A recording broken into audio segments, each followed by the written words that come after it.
So hello everyone, क्या हालचाल, कैसे हो तुम लोग। स्वागत है तुम सभी का तुम्हारे अपने यूट्यूब चैनल आज क्लासेस पे। मैं हूं आदित्य गोस्वामी एंड तुमने थंबनेल में बिल्कुल सही पढ़ा।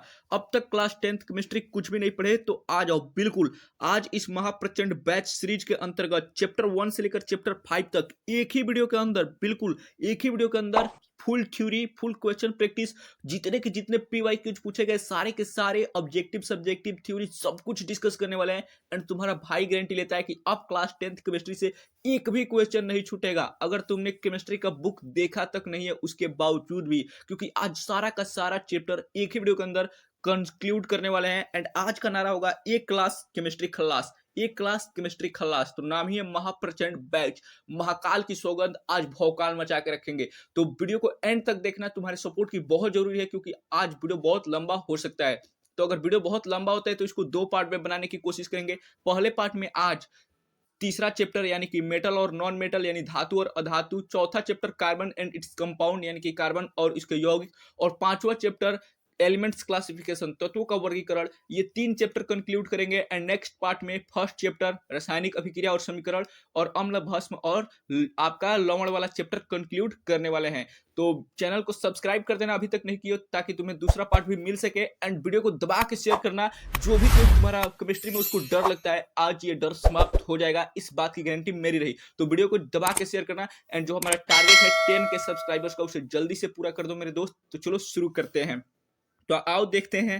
तो यहाँ प्रत्येक तो विकल्प बहुत मिलेंगे, विकल्प बहुत मिलेंगे मार्ग भटकाने के लिए, विकल्प बहुत मिलेंगे मार्ग भटकाने के लिए, लेकिन संकल्प एक ही काफी मंजिल तक पहुंचाने के लिए। संकल्प एक ही काफी होगा मंजिल तक पहुंचाने के लिए। बिल्कुल प्यारे, ऐसे बहुत सारे डिस्ट्रैक्शन तुम्हारे लाइफ में आएंगे, लेकिन तुम्हारा सपना, तुम्हारा संकल्प एक ही होना चाहिए, 450 प्लस, उससे कम कुछ भी नहीं। एंड उसी संकल्प को लेकर दिमाग में चलना है। जितने भी आपके लाइफ में आ रहे हैं डिस्ट्रक्शन, उनको छोड़ते जाओ और मूव ऑन करते जाओ, मूव ऑन करते जाओ। एंड आज का नारा भी यही रहेगा, एक ही संकल्प रहेगा हमारा, एक क्लास केमिस्ट्री क्लास। तो नीचे कमेंट कर देना कि सर हमने पूरा क्लास अटेंड किया और हमने भी इस नारा को पूरा किया, एक क्लास केमिस्ट्री क्लास। तो चलो शुरू करते हैं।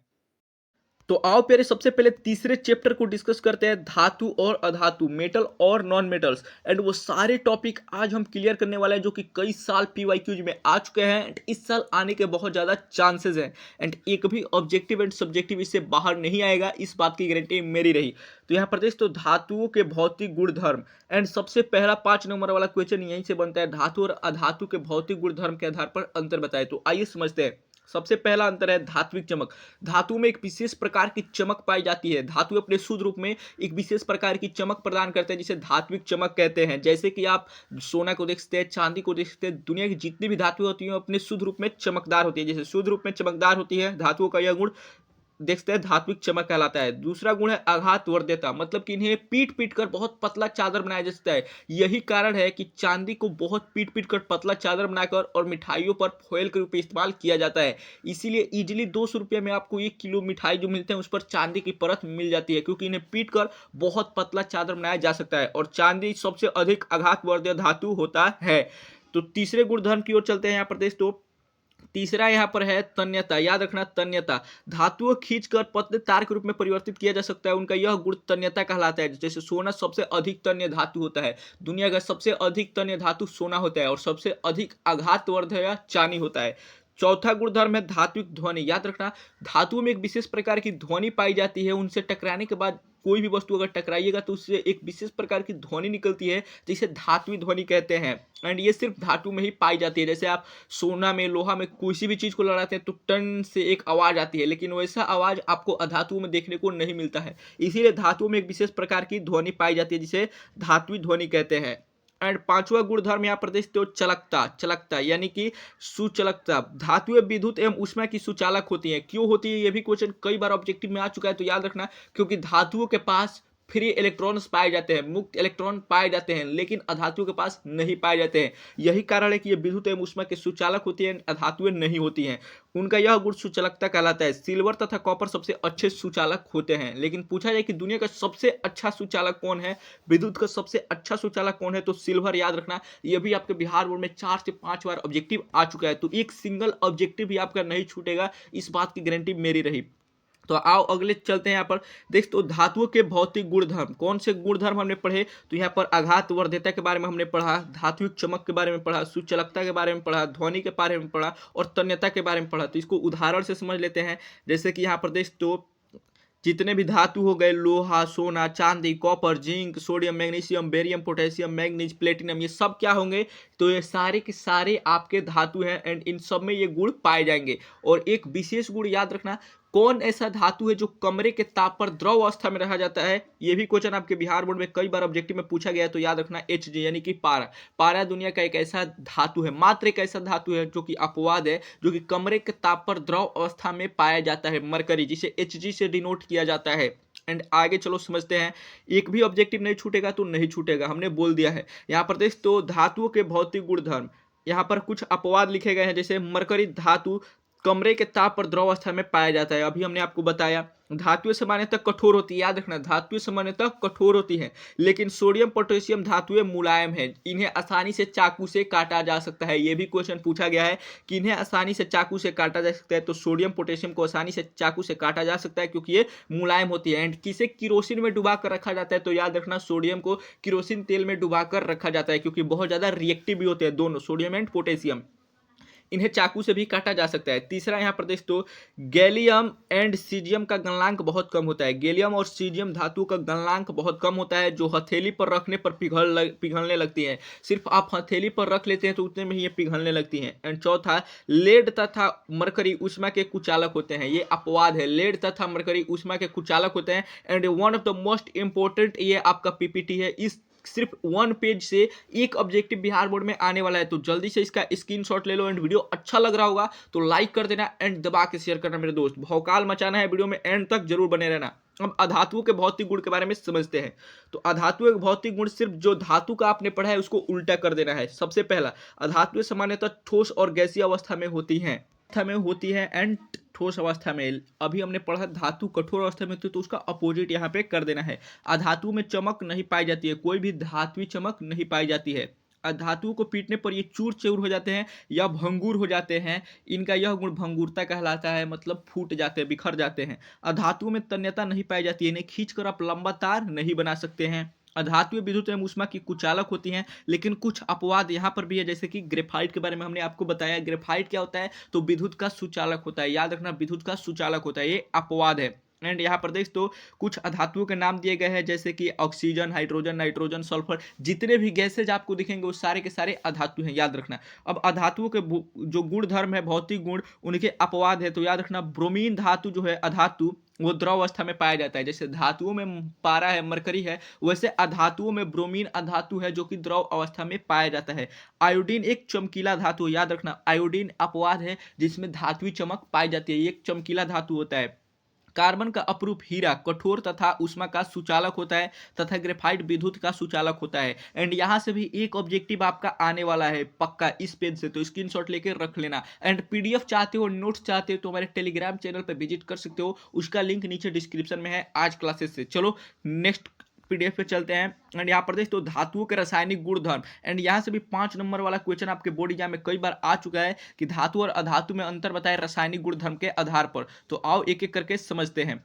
तो धातुओं के रासायनिक गुणधर्म, सबसे पहला वायु के साथ अभिक्रिया। लगभग सभी धातुएं ऑक्सीजन के साथ मिलकर धातु का ऑक्साइड बनाती हैं। लगभग सभी धातुएं मिलकर जो वायु के साथ और रिएक्शन करके ऑक्साइड बना लेती हैं। जैसे धातु और ऑक्सीजन मिलकर धातु का ऑक्साइड बनाते हैं। जैसे कुछ एग्जाम्पल भी आप देख सकते हैं यहाँ पर कैसे बनाती है। तो यहाँ पर कॉपर है, कॉपर ऑक्सीजन के साथ अभिक्रिया करके कॉपर ऑक्साइड बनाता है। एल्युमिनियम ऑक्सीजन के साथ अभिक्रिया करके एल्युमिनियम ऑक्साइड बनाता है। एंड यहाँ से भी एक क्वेश्चन पूछा जाता है आपके बिहार बोर्ड में, तो ये हालांकि फर्स्ट चैप्टर में हम पढ़ेंगे, फिर भी यहीं पे आपको बता देते हैं कि एल्युमिनियम अपने चारों तरफ एल्युमिनियम का ऑक्साइड बनाकर और संक्षारण से खुद को बचाता है। मतलब कि जंग लगने से एल्युमिनियम कैसे बचाता है खुद को, तो अपने चारों तरफ एल्युमिनियम का ऑक्साइड बना लेता है। एंड इसका सूत्र भी याद रखना, कई बार पूछा जाता है, Al2O3। एंड मैग्नीशियम ऑक्सीजन से अभिक्रिया करके मैग्नीशियम ऑक्साइड बनाता है। चलो नेक्स्ट चलते हैं। एंड यहाँ पर देख तो धातु के रासायनिक गुणधर्म दूसरा जो है उभयधर्मी ऑक्साइड। एंड ये 2 नंबर में आपके बिहार बोर्ड में आप यकीन नहीं कर सकते 3 से 4 बार पूछा जा चुका है, तो बहुत ही इंपॉर्टेंट है, इसको याद रखना। और समझते हैं, वे धातु ऑक्साइड जो अम्ल तथा क्षार दोनों से अभिक्रिया करते हैं और लवण तथा जल बनाते हैं, उभयधर्मी ऑक्साइड कराते हैं। वैसा लवण बनाते हैं उन्हें उभयधर्मी ऑक्साइड कहते हैं। उदाहरण के लिए एल्युमिनियम ऑक्साइड क्या है? उभयधर्मी ऑक्साइड है। इसीलिए हमने बोला कि एग्जाम्पल को याद रखना। ये बहुत बार आपके बोर्ड एग्जाम में आ चुका है कि निम्नलिखित में कौन उभयधर्मी ऑक्साइड है, तो याद रखना एल्युमिनियम ऑक्साइड। कई बार इसका सूत्र ही दे देता है, तो Al2O3 याद रखना। एंड यहाँ पर दोस्तों धातु के ऑक्साइड Al2O3 क्या किया है, तो HCl जो कि अम्ल है उससे अभिक्रिया करके लवण बना लेता है और जल बनाता है। फिर यहाँ पर दोस्तों NOH जो कि क्षार है, सोडियम हाइड्रोक्साइड, उसके साथ भी रिएक्शन करके यहाँ पर दोस्तों सोडियम एल्यूमिनेट बनाता है और जल बनाता है। तो इसको याद रखना, उभयधर्मी ऑक्साइड। ये दूसरा गुण है धातुओं का। चलो तीसरे गुण की तरफ चलते हैं, रासायनिक गुण। तो यहाँ पर दोस्तों धातुओं की जल से अभिक्रिया, धातुओं की जल से अभिक्रिया। सामान्यतः धातु जल से अभिक्रिया करके धातु ऑक्साइड तथा हाइड्रोजन गैस उत्पन्न करती हैं। जिन धातुओं को हाइड्रो ऑक्साइड जल में घुलनशील होते हैं, जल में घुलकर धातु हाइड्रोक्साइड प्रदान करते हैं। जैसे यहाँ पर धातु ले लिया हमने और जल ले लिया, यह अभिक्रिया करके धातु ऑक्साइड बनाएंगे और हाइड्रोजन गैस मुक्त करेंगे। यही एक बहुत ही ईजी प्रोसेस है जिसे आप पहचान सकते हैं कि ये रिएक्शन कैसा है। जहां पर भी हाइड्रोजन गैस रिलीज होगा, यहां पर याद रखना कि धातु के ऑक्साइड बनेंगे एंड यहां पर धातु ने जल से अभिक्रिया किया है, हाइड्रोजन गैस रिलीज होना चाहिए। और एग्जाम्पल से समझते हैं। यहाँ पर दोस्तों एग्जाम्पल हमने लिया हुआ है, यहाँ पर पोटेशियम है, जल से अभिक्रिया करके क्या बना रहा है, KOH पोटेशियम हाइड्रोक्साइड, और यहाँ पर हाइड्रोजन गैस रिलीज हो रहा है। आयरन है, ये भी जल से अभिक्रिया करके यहाँ पर देख तो फेरस ऑक्साइड बना रहा है और यहाँ पर भी आपका हाइड्रोजन गैस मुक्त हो रहा है। तो ये कुछ एग्जाम्पल है। यहाँ पर कैल्शियम और जल से अभिक्रिया करके कैल्शियम हाइड्रोक्साइड बनाता है और यहाँ पर हाइड्रोजन गैस रिलीज होता है। तो आओ और गुण के बारे में यहाँ पर देखते हैं। तो यहाँ पर यहाँ पर दिया गया है सबसे पहले धातु, ठंडे जल के साथ क्रियाशील धातुएं जैसे कि sodium, calcium, potassium reaction.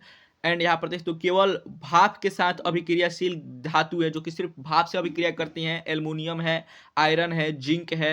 And गर्म जल के साथ रिएक्शन करने वाली धातु है, मैग्नीशियम है। एंड जल के साथ कोई भी अभिक्रिया नहीं करती हैं, तो वे ये चार हैं, याद रखना।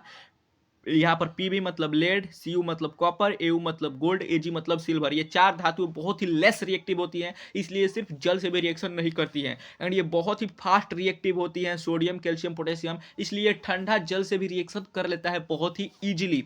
एंड ये थोड़ा बहुत ही लेस रिएक्टिव होता है, तो ये गर्म जल के साथ रिएक्शन कर पाता है एंड ये भाप के साथ रिएक्शन करते हैं। तो यहाँ से भी एक ऑब्जेक्टिव पूछा जाता है एंड सबसे इंपॉर्टेंट यही है कि कोई जल के साथ अभिक्रिया नहीं करता, वो धातुएं हैं। तो याद रखना कॉपर है, गोल्ड है, चांदी है, प्लेटिनम है, लेड है, ये सारी धातुएं जल के साथ भी कोई अभिक्रिया नहीं करती हैं। तो यहाँ से एक ऑब्जेक्टिव आने वाला है, इसको नोटेड रखना। चलो नेक्स्ट क्वेश्चन की ओर चलते हैं, हालांकि नेक्स्ट पीडीएफ की ओर चलते हैं।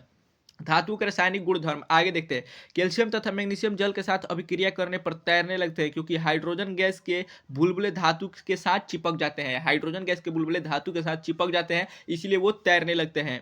जैसे कि यहाँ पर दिया गया है सक्रियता श्रेणी। यहाँ पर दोस्तों सक्रियता श्रेणी धातुओं की उनकी क्रियाशीलता के आधार पर अवरोही क्रम मतलब घटते हुए क्रम में व्यवस्थित करने पर जो श्रेणी प्राप्त होती है उसे सक्रियता श्रेणी कहते हैं। एंड अगर सक्रियता श्रेणी याद कर ले तो बहुत इजीली बहुत सारे ऑब्जेक्टिव तुम्हारे फिक्स हो जाएंगे बोर्ड एग्जाम में, क्योंकि यहाँ से एक तो ऑब्जेक्टिव आता ही आता है। तो याद रखना सक्रियता श्रेणी में सबसे ऊपर पोटेशियम होता है, सबसे ज्यादा रिएक्टिव पोटेशियम, उसके बाद से सोडियम। इसीलिए इन्हें केरोसिन तेल में डुबा कर रखा जाता है क्योंकि बहुत जल्दी रिएक्शन कर लेते हैं, अगर वायु के संपर्क में आए तो रिएक्शन कर लेंगे। तथा सबसे नीचे है सोना, चांदी, प्लेटिनम, कॉपर, ये सब बहुत ही नीचे हैं। हाइड्रोजन के ये सारे नीचे आते हैं। सोना तथा चांदी बहुत ही कम अभिक्रियाशील धातु हैं, यह प्रकृति में मुक्त अवस्था में पाई जाती हैं। याद रखना ये क्वेश्चन आपके बिहार बोर्ड में कई बार आ चुका है कि निम्नलिखित में से कौन धातु प्रकृति में मुक्त अवस्था में पाई जाती है। ये 12th क्लास की केमिस्ट्री में भी पूछा जाता है। तो याद रखना सोना और चांदी, याद रखना। और सबसे अच्छा ऑप्शन दे दे, अगर सोना चांदी दोनों दे दे तो सोना सबसे सुटेबल आंसर होगा क्योंकि यह प्रकृति में मुक्त अवस्था में पाया जाता है एंड कोई रिएक्शन शो नहीं करता है। तो आओ और आगे समझते हैं। तो यहाँ पर सक्रियता श्रेणी दिया गया है, इसे याद कर लेना, बहुत ही इंपॉर्टेंट है क्योंकि यहाँ से ऑब्जेक्टिव क्वेश्चन तुम्हारा फंसने वाला है। सबसे ज्यादा रिएक्टिव है सोडियम मतलब पोटेशियम, उसके बाद है सोडियम, उसके बाद calcium, magnesium, aluminium, zinc, iron, lead and hydrogen के नीचे मैंने बोला कि ये सब आते हैं यहाँ प्रदेश। तो कौन कौन है, कॉपर है, Hg है, चांदी है, सोना है एंड प्लेटिनम देना यहाँ पर भूल गया है। तो इसको याद करने का हमने एक बहुत ही बेहतरीन और फनी सा ट्रिक बनाया है। अगर ट्रिक अच्छा लगे तो वीडियो को जरूर लाइक करना। सोना, चांदी, कुकुरा, मार्करी। सोना मतलब कि आपका Au हो गया, चांदी यानी कि आपका सिल्वर हो गया, कुकुरा मतलब कि कॉपर और मार्करी मतलब मरकरी। तो ये चारों आपके बहुत ही इजीली याद हो जाएंगे। सोना, चांदी, कुकुरा, मार्करी ये बहुत ही लेस रिएक्टिव होते हैं, हाइड्रोजन से भी लेस रिएक्टिव होते हैं। तो याद रखना, अधिक अभिक्रियाशील वाले इधर आपके ऊपर हो जाएंगे, ये मीडियम रिएक्शन हो गए एंड ये लेस रिएक्टिव हो गए। तो चलो और आगे चलते हैं। यहाँ पर देख तो धातुओं के रासायनिक गुण धर्म, धातुओं की अम्लों से कैसे अभिक्रिया, धातुओं के अम्लों से अभिक्रिया, धातुएं तनु अम्लों से अभिक्रिया करके संगत लवण तथा हाइड्रोजन गैस प्रदर्शन करती हैं। हाइड्रोजन गैस यहाँ पर निकलेगा एंड लवण का फॉर्मेशन होगा, सॉल्ट का फॉर्मेशन होगा। तो आओ देखते हैं, एग्जाम्पल से समझते हैं। तो यहाँ पर देख तो एग्जाम्पल दिया गया है, आयरन यहाँ पर है एंड यहाँ पर HCl जो कि एक अम्ल है, हाइड्रोक्लोरिक अम्ल, सबसे प्रबल अम्ल है हाइड्रोक्लोरिक अम्ल। इसका पीएच मान भी पूछा जाता है तो 1.2 होता है, याद रखना 1.2, हालांकि आगे इसको पढ़ने वाले हैं। एंड आयरन से रिएक्शन करके आयरन क्लोराइड बनाता है और हाइड्रोजन गैस मुक्त होता है। यहाँ पर मैग्नीशियम है, HCl से अभिक्रिया करके मैग्नीशियम क्लोराइड बनाता है और यहाँ पर हाइड्रोजन गैस रिलीज होता है। एंड यहाँ पर जिंक है जो कि जिंक क्लोराइड बनाता है और हाइड्रोजन गैस यहाँ पर निकलता है। आओ यहाँ पर आगे देखते हैं, एक्वा रेजिया ये क्या है, तो आओ समझते हैं। एक्वा रेजिया रॉयल जल, जब हाइड्रोक्लोरिक अम्ल तथा सांद्र नाइट्रिक अम्ल HNO3 को 3:1 में, मतलब कि HCl का 3 अनुपात लिया जाता है एंड 1 अनुपात HNO3 का लिया जाता है, तो इनका ताजा बना मिश्रण एक्वा रेजिया कहलाता है। याद रखना, एक्वा रेजिया कहलाता है। यह एक प्रबल संक्षारक है जो गोल्ड तथा प्लेटिनम को गलाने में समर्थ है, गोल्ड तथा प्लेटिनम को गलाने में समर्थ है। एंड इस प्रोसेस का इस्तेमाल किया जाता है जब किसी भी चीज़ पर सोने का पानी चढ़ाना होता है, उस प्रोसेस में। तो याद रखना एक्वा रेजिया क्या है। चलो आगे चलते हैं। एंड यहाँ पर देख तो चौथा गुणधर्म यहाँ पर दिया गया है कि धातुओं की अधातुओं से अभिक्रिया, धातुओं की अधातुओं से अभिक्रिया। धातु अपने बाह्य कोश में उपस्थित इलेक्ट्रॉनों को त्याग कर धनायन बनाने की क्षमता रखते हैं। मतलब धातुएं क्या होते हैं, इलेक्ट्रॉन डोनेटिंग ग्रुप होते हैं, इलेक्ट्रॉन का डोनेट करते हैं। इनके बाह्य कक्षा में जितने भी इलेक्ट्रॉन होते हैं उन्हें डोनेट कर देते हैं। जैसे कि हम एक उदाहरण से समझते हैं, यहाँ पर सोडियम है, सोडियम की परमाणु संख्या कितनी होती है, ये 11 एंड इसका इलेक्ट्रॉनिक विन्यास हो जाएगा 281। तो इसके लास्ट में कितने इलेक्ट्रॉन बच गया, तो 1, यानी कि इसके बाह्यतम कक्षा में कितने इलेक्ट्रॉन है, 1। तो ये अस्थाई होने के लिए क्या चाहेगा कि मेरे लास्ट में 8 इलेक्ट्रॉन बचे, तो उसके लिए क्या करना होगा, इसे 7 इलेक्ट्रॉन लेना होगा और नहीं तो 1 इलेक्ट्रॉन देना होगा। 7 इलेक्ट्रॉन लेना बहुत ही मुश्किल है लेकिन 1 इलेक्ट्रॉन देना ईजी है, इसीलिए 1 इलेक्ट्रॉन दे देगा। एंड सारे धातुएं क्या करती हैं, वो इलेक्ट्रॉन का त्याग करती हैं, मतलब इलेक्ट्रॉन को डोनेट करती हैं। एंड जितने भी अधातुएं होती हैं वो इलेक्ट्रॉन को एक्सेप्ट करती है। तो जो दान देगा वो अमीर होगा, यानी कि इस पर धनायन होगा, प्लस चार्ज। एंड जो लेगा वो भिखारी, यानी कि उस पर माइनस चार्ज। ऐसे आप याद कर सकते हैं बहुत ही इजीली। तो जो देने वाला है धनवान है उस पर प्लस होगा, तो सोडियम पे प्लस चार्ज आ जाता है एंड जो भी इसको लेगा अधातु उस पर माइनस चार्ज आ जाता है। जैसे कि क्लोरीन, क्लोरीन के लास्ट में है 7 इलेक्ट्रॉन, तो ये क्या चाहेगा कि 1 इलेक्ट्रॉन ले लूँ नहीं तो 7 इलेक्ट्रॉन दे दूँ। तो 7 इलेक्ट्रॉन देना बहुत मुश्किल है और 1 इलेक्ट्रॉन लेना बहुत आसान है। तो 1 इलेक्ट्रॉन ले जाएगा एंड इसके लास्ट में भी 8 इलेक्ट्रॉन हो जाएंगे, लेकिन इसने लिया है इसीलिए इस पर माइनस आ जाएगा एंड ये भिखारी वाले कैटेगरी में आएगा। तो यहाँ पर देख सकते हो, आपको इजिली समझ में आ चुका है। वही अधातु अपने अंतिम कोश में इलेक्ट्रॉन ग्रहण कर ऋणायन बनाते हैं। क्या बनाते हैं, ऋणायन। ये जितने इलेक्ट्रॉन का त्याग या ग्रहण करते हैं वो संयोजकता कहलाती है। जैसे सोडियम ने 1 इलेक्ट्रॉन का त्याग किया तो उसकी संयोजकता 1 हुई, एंड क्लोरीन ने 1 इलेक्ट्रॉन को ग्रहण किया तो उसकी संयोजकता 1 होगी। एंड ऐसे ही अगर आप तुम समझो सोडियम, मैग्नीशियम, मैग्नीशियम कितने इलेक्ट्रॉन का त्याग करेगा, 2, तो उसकी संयोजकता 2 हो जाएगी। एल्युमिनियम 3 करेगा तो उसकी संयोजकता 3 हो जाएगी। एंड कैसे पहचाने कि कोई भी वस्तु धातु है या धातु, कोई भी तत्व धातु या धातु है, कैसे पहचाने, तो इसका बहुत ही सिंपल ट्रिक जो कि आपके बुक में दिया गया है। जब भी आप किसी भी चीज़ का इलेक्ट्रॉनिक विन्यास लिखते हैं एंड उसके बाह्यतम कक्षा में इलेक्ट्रॉन अगर 1 आ जाए, 2 आ जाए एंड 3 आ जाए तो वो धातु है। याद रखना, 1, 2, 3 अगर आ जाए तो वो धातु है। एंड अगर उसके बाह्यतम कक्षा में इलेक्ट्रॉन अगर 4 आ जाए, 5 आ जाए, 6 आ जाए और 7 आ जाए तो वो अधातु है। एंड ये सारा सब पे ये रूल लागू होता है, आप इजिली चेक कर सकते हो और धातु अधातु को पहचान सकते हो। तो और आगे गुणधर्म को पढ़ते हैं। उससे पहले यहाँ पर समझाया गया कैसे इलेक्ट्रॉन का यहाँ पर डोनेशन होता है। तो यहाँ पर देख तो सोडियम जो है इसके पास 1 इलेक्ट्रॉन अधिक है एंड यहाँ पर क्लोरीन जो है इसके पास 1 इलेक्ट्रॉन की कमी है, इसके पास 1 आ जाएगा तो ये संतुष्ट हो जाएगा एंड ये भी रिएक्शन नहीं करेगा, अस्थाई हो जाएगा। तो यहाँ पर देख तो ये 1 इलेक्ट्रॉन का दान दे देगा तो इस पर 1 प्लस चार्ज आ जाएगा एंड एक इलेक्ट्रॉन ले जाएगा तो इस पर 1 माइनस चार्ज आ जाएगा। एंड ऐसे ही मैग्नीशियम 2 दे देगा तो उस पर 2 प्लस चार्ज आएंगे एंड एल्युमिनियम 3 देगा तो उस पर +3 चार्ज आ जाएंगे एंड नाइट्रोजन लेगा तो उस पर माइनस चार्ज आ जाएगा। ऐसे ही आवेशों का यहाँ पर देख तो आयनों का वितरण होता है। तो ये समझ लो बहुत ही इजीली आसान भाषा में। तो यहाँ पर देख तो इस प्रकार विपरीत आवेश एक दूसरे को आकर्षित करते हैं।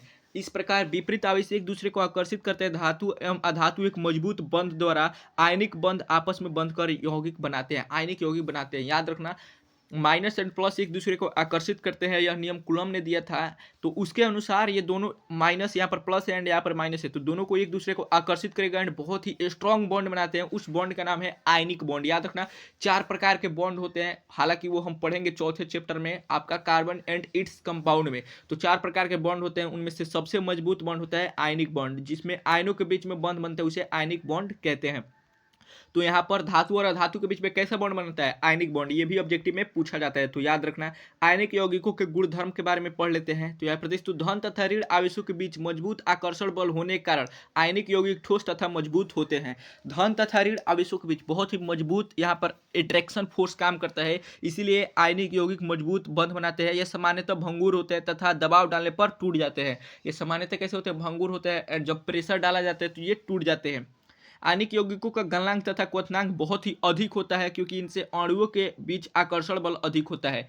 कोई भी चीज़ आपस में बहुत ही मजबूती से जुड़ा हुआ है तो उसको छुड़ाने के लिए, उसे तोड़ने के लिए बहुत ज़्यादा एनर्जी देना होगा। एंड आयनिक बंध बहुत ही मजबूत फोर्स के द्वारा एक दूसरे के साथ जुड़े होते हैं, इसीलिए इन्हें तोड़ने के लिए बहुत ज़्यादा एनर्जी हमें देना पड़ता है। यही कारण है कि इनका गलनांक और क्वथनांक बहुत उच्च होता है। एंड ये क्वेश्चन आपके Bihar board class 10th and 12th दोनों में 2 नंबर में पूछा जा चुका है कि आयनिक बंधों का गलनांक एवं क्वथनांक उच्च क्यों होता है। तो ये रीजन रहा, जिसे तोड़ने के लिए अधिक ऊर्जा की आवश्यकता होती है। एंड जितना ज़्यादा ऊर्जा लगेगा उतना ही गलनांक और क्वथनांक बढ़ेगा। ये सामान्यतः जल में घुलनशील तथा अन्य विलायक अघुलनशील होते हैं। आयनिक यौगिक जलीय विलयन में गलित रूप से विद्युत का चालन करते हैं, जबकि ठोस रूप में कुचालक होते हैं। याद रखना, जितने भी आयनिक यौगिक होते हैं वो ठोस रूप में विद्युत का कुचालक होते हैं, लेकिन जलीय विलयन में विद्युत का सुचालक होता है। मतलब कि NaCl अगर ठोस रूप में है तो उसमें विद्युत का प्रवाह नहीं होगा, लेकिन अगर उसका हम घोल बना दें तो उसमें विद्युत का प्रवाह हो जाएगा आसानी से। यानी कि नमक में आप अगर धारा प्रवाहित कराइए तो नहीं होगा,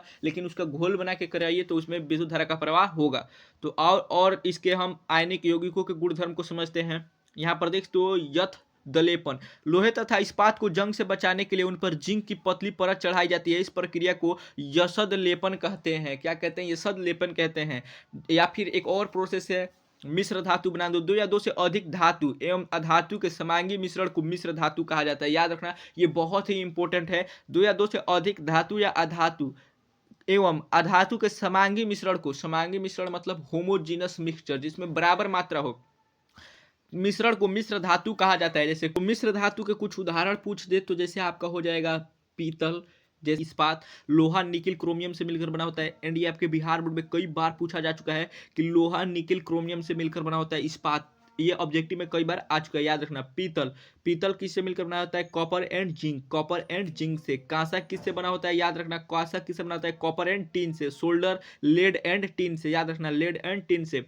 तो ये कुछ उदाहरण थे आपके मिश्र धातु के, इनको याद रखना, यहाँ से क्वेश्चन बनते हैं। आपके जो पहला चैप्टर है मेटल एंड नॉन मेटल को डील डन कर दिया है। एंड बहुत सारे बच्चे बोलेंगे कमेंट करके, भैया आपने यहाँ पर कुछ टॉपिक को छोड़ दिया है। तो हाँ, हमने कुछ टॉपिक को छोड़ा है, लेकिन वही टॉपिक छोड़े हैं जहाँ से क्वेश्चन नहीं आने वाले हैं इस साल बिहार बोर्ड में। या तो पिछले साल वहाँ से क्वेश्चन आ चुके हैं तो सेम साल वही क्वेश्चन रिपीट नहीं होंगे, उन क्वेश्चन को छोड़े हैं, या फिर ऐसे टॉपिक जिनसे बिहार बोर्ड क्वेश्चन बनाता ही नहीं है उनको छोड़े हैं।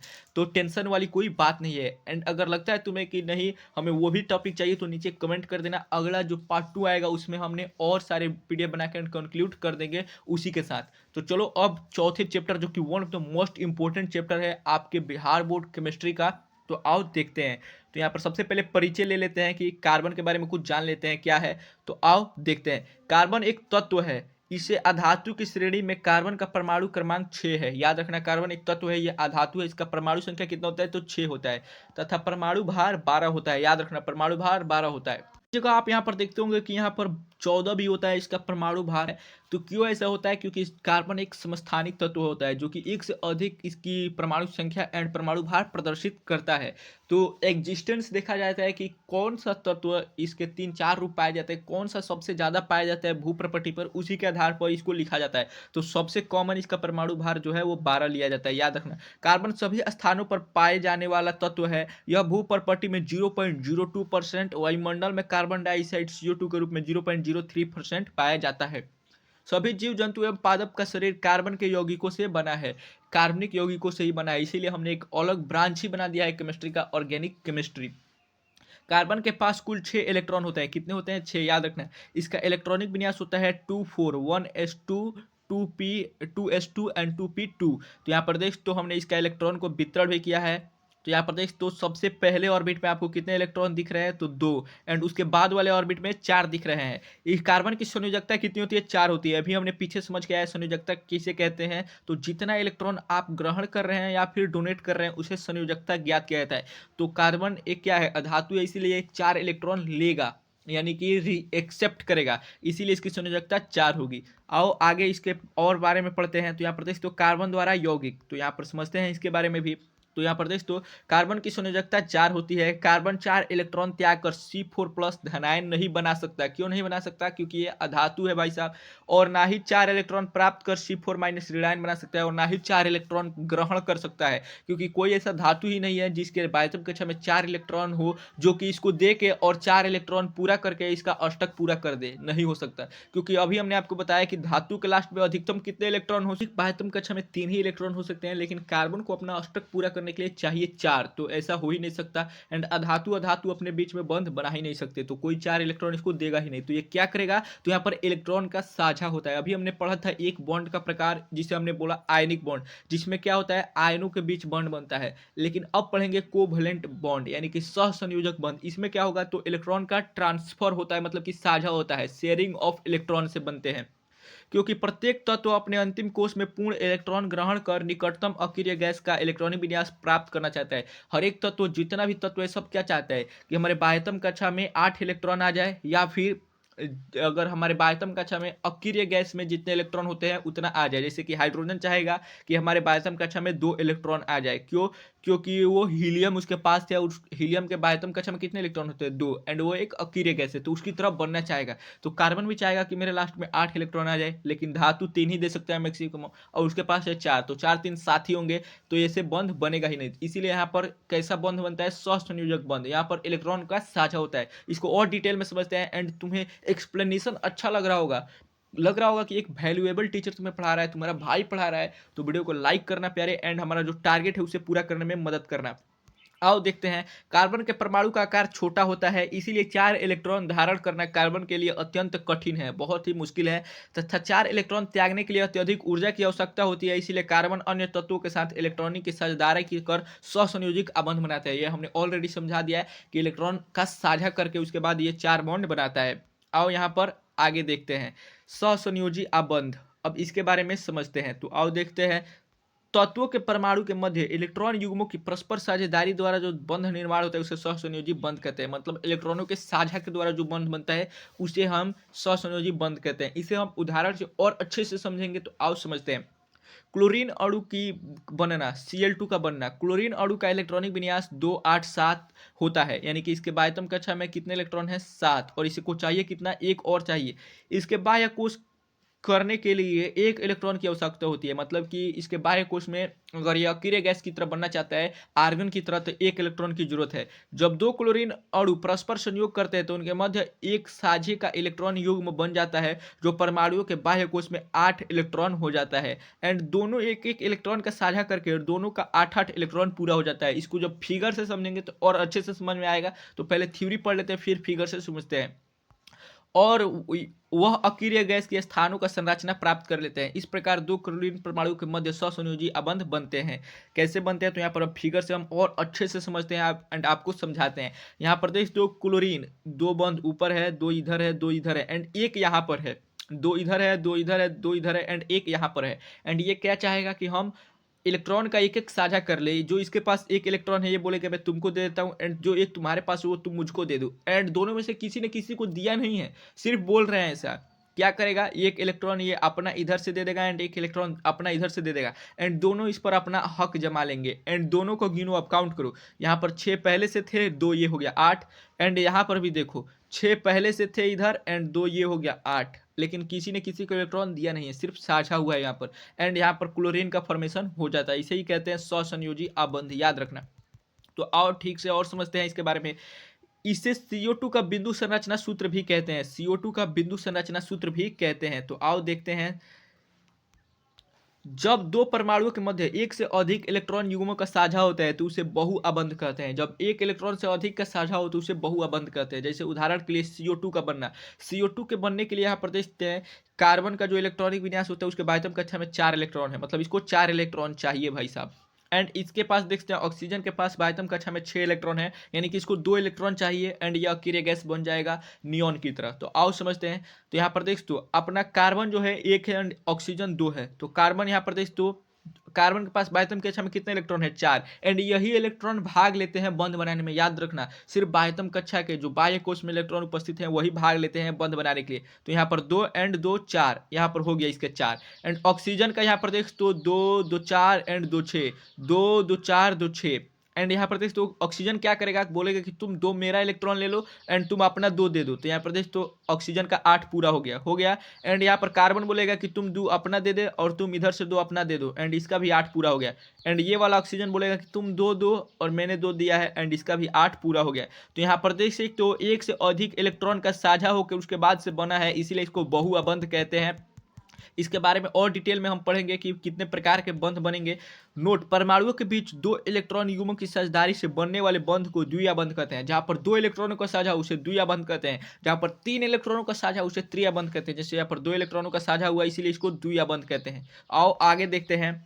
नाइट्रोजन अणु का बनना है, यहाँ पर 3 इलेक्ट्रॉनों का साझा होगा। यहाँ पर देख तो नाइट्रोजन, इसके बाह्यतम कक्षा में कितने इलेक्ट्रॉन है 5, कितने हैं 5। तो यहाँ पर देख तो इधर ये अपना 2 इलेक्ट्रॉन रखेगा, इधर 2 इलेक्ट्रॉन रखेगा एंड बोलेगा कि 3 तुम मुझे दे दो, एंड ये बोलेगा 3 मुझे तुम दे दो। तो यहाँ पर देख तो 2 इधर है एंड 6 इधर, 8 इसका हो गया, 8 इसका हो गया। तो यहाँ पर 3 इलेक्ट्रॉनों का साझा हुआ इसीलिए इसे त्रिआबंध कहते हैं। याद रखना त्रिआबंध कहते हैं। एंड इस चैप्टर को समझने के लिए आपको सबसे पहले जरूरी है कि इलेक्ट्रॉनिक विन्यास आना चाहिए, इलेक्ट्रॉनिक विन्यास आना चाहिए। एंड नहीं आता है तो लिए आपको शानदार सा ट्रिक बता देते हैं। इसका ट्रिक क्या है, याद रखना 2 8 8 यहाँ तक 18 तक का इलेक्ट्रॉनिक विन्यास सिर्फ तुम इसी से लिख सकते हो। जैसे कि आपको याद होना चाहिए कि किस नंबर पे कौन सा तत्व आता है। जैसे कि आपको बोल दे कि सोडियम का इलेक्ट्रॉनिक विन्यास लिख कर बताइए, तो आपको सिर्फ क्या याद रखना है 2 8 8 8, बस याद रखना 2 8 8। तो सोडियम कितने नंबर पर आता है 11 नंबर पर। याद रखना सोडियम कितने नंबर पर आता है 11 नंबर पर, और हमें सिर्फ यहाँ पर 11 पहुंचा देना है जोड़कर। तो 2 8 और कितना इलेक्ट्रॉन दे दे कि हमें 11 पूछ जाए तो 1, तो इसके बाह्यतम कक्षा में इलेक्ट्रॉन हो गया 1।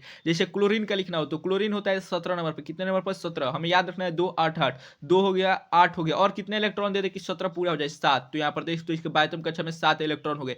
ऐसे मैग्नीशियम का आपको लिखना हो, एल्युमिनियम का लिखना हो, एल्युमिनियम 13 नंबर पर आता है, तो आप लिख देंगे 2 8 और 3 दे देंगे, तो इसके बाह्यतम कक्षा में 3 इलेक्ट्रॉन हो गया। इससे तुम्हें लिखने भले ही ना आता हो लेकिन आसानी से कंसेप्ट को समझ पाओगे इस ट्रिक के द्वारा, एंड सारे के सारे इलेक्ट्रॉनिक विन्यास सॉल्व कर सकते हो। सिर्फ 2 8 8 याद रखना है। एंड कैसा लगा नीचे कमेंट करके जरूर बताना ये ट्रिक, एंड अच्छा लगा होगा तो वीडियो को लाइक जरूर से करना। तो यहाँ पर और पढ़ते हैं।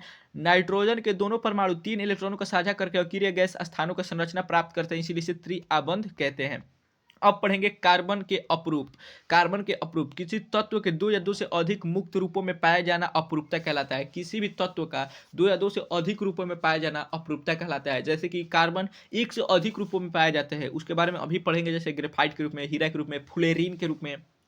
तो ये रूप कहलाते हैं। इन रूपों के रासायनिक गुणधर्म में एक समानता होती है परंतु भौतिक गुण अलग अलग होते हैं। मतलब कि जितने भी कार्बन के अपरूप होते हैं वो सब तो कार्बन ही होते हैं, रासायनिक गुणधर्म उनका सेम होता है, लेकिन भौतिक गुणधर्म मतलब कि संरचना, बनावट, ये सब अलग हो जाता है।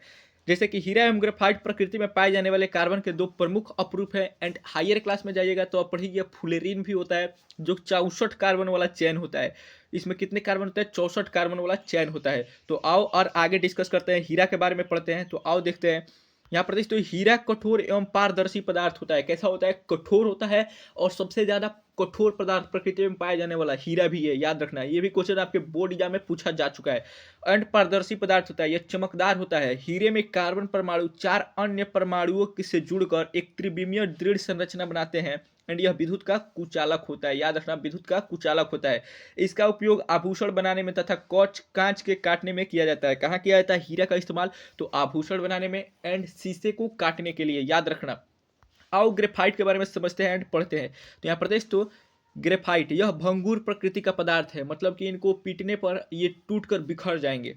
और स्पर्श करने पर चिकना होता है। जैसे पेंसिल की नीब आपने सबने देखा होगा काला कलर का, वही ग्रेफाइट होता है। ग्रेफाइट में कार्बन परमाणु के एक ही तल में अपने निकटतम 3 कार्बन परमाणुओं से जुड़कर एक षष्ठकोणीय संरचना बनाता है। याद रखना, हीरा त्रिकोणीय संरचना बनाता है, यह षष्ठकोणीय। एंड यह विद्युत का सबसे अच्छा सुचालक है। इसका उपयोग पेंसिल में तथा इलेक्ट्रोड बनाने में किया जाता है। कार्बन का एक अपरूप फुलेरिन भी है, यहाँ पर कुलेरिन हो गया है, सॉरी फुलेरिन भी है। एंड इसके बारे में हमने ऑलरेडी डिस्कस कर लिया है ऊपर। एंड एक एक क्वेश्चन तुम्हारा सारा का सारा यहीं से आएगा, इस बात की गारंटी मेरी रही, तो टेंशन मत लो। एंड इसका पीडीएफ चाहते हो तो हमारे टेलीग्राम चैनल को ज्वाइन कर लेना आज क्लासेस से। एंड वीडियो अच्छा लग रहा होगा, एक्सप्लेनेशन अच्छा लग रहा होगा तो भी वीडियो को लाइक करना, वरना मत करना। तो आओ समझते हैं कार्बन की सर्वतोमुखी प्रकृति। यहाँ पर देख तो सहसंयोजी बंध बनाने की प्रकृति के कारण कार्बन में बड़ी संख्या में यौगिक बनाने की क्षमता होती है। इसका कारण निम्नलिखित है। क्या कारण है? सबसे पहला श्रृंखलन। कार्बन में कार्बन के ही अन्य परमाणुओं के साथ बड़ी संख्या में आबंध बनाने की क्षमता है, जिससे बड़ी संख्या में अणु बनते हैं। कार्बन अपने परमाणुओं के साथ आबंधों की लंबी खुली या बंद श्रृंखला बना सकता है, खुली संरचना बना सकता है, बंद संरचना बना सकता है। इस गुण को श्रृंखलन कहा जाता है। क्या कहा जाता है? श्रृंखलन कहा जाता है।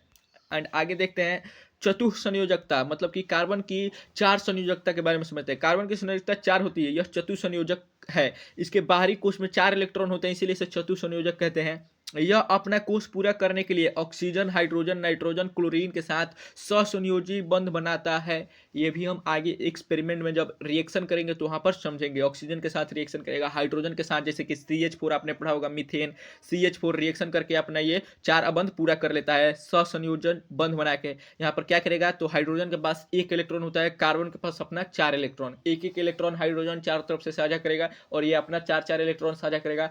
तो हाइड्रोजन के पास 2 इलेक्ट्रॉन हो जाएंगे एंड ये हो जाएगा किसकी तरह? हीलियम की तरह। एंड इसके पास 8 इलेक्ट्रॉन हो जाएंगे एंड ये हो जाएगा नियॉन की तरह। आप समझ सकते हैं। इसके बाह्यतम कक्षा में 8 इलेक्ट्रॉन हो जाएंगे एंड ये भी अक्रिय गैस की तरह व्यवहार करने लगेगा। तो ये उदाहरण के साथ हम और समझने वाले हैं आगे। यहाँ पर देखते हैं हाइड्रोजन और कार्बन। एंड यहाँ से ये सबसे इंपॉर्टेंट टॉपिक है, यहाँ से आपके बिहार बोर्ड में भर भर के क्वेश्चन पूछे जाते हैं, तो इसको याद रखना।